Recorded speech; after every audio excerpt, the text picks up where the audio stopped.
Hello guys, আসসালামু আলাইকুম। কী অবস্থা তোমাদের সবার? আল্লাহর রহমতে এখানে আমি অনেক ভালো আছি।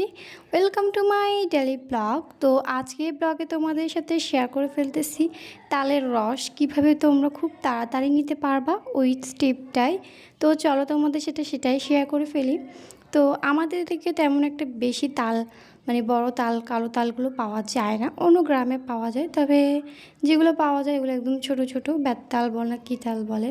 তো তালের পিঠা কিন্তু আমাদের আবার অনেক ভালো লাগে। এই তাল দিয়ে কিন্তু কেক বানানো যায়, তারপর তেলের মধ্যে পুলি দেওয়া যায়, তারপর হচ্ছে কাঁঠালের পিঠা দিয়ে মানে কাঁঠালের পাতা দিয়ে বানানো যায়, কলা পাতা আরও অনেক রকম দিয়ে বানানো যায়। তো তোমাদের অবশ্যই ওই ভিডিওটা শেয়ার করব।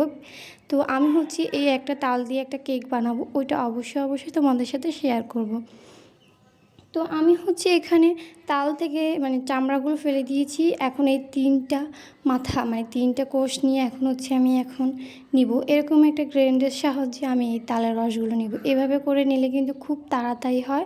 আর একটু সময় নিয়ে করলে কিন্তু তোমরা খুব ঘন ঘন মানে একদম মানে ঘন তরফের একটা রস পাবা। এত বেশি ঘন তোমরা মানে এর এই রসগুলো খেতে মন চাইবে, এত বেশি লোভনীয় লাগবে তোমাদের। কীভাবে তোমরা তো দেখতেই পাচ্ছ অলরেডি হয়ে গেছে। আর দেখো শুধু এটা কতটা বেশি ঘন হয়েছে।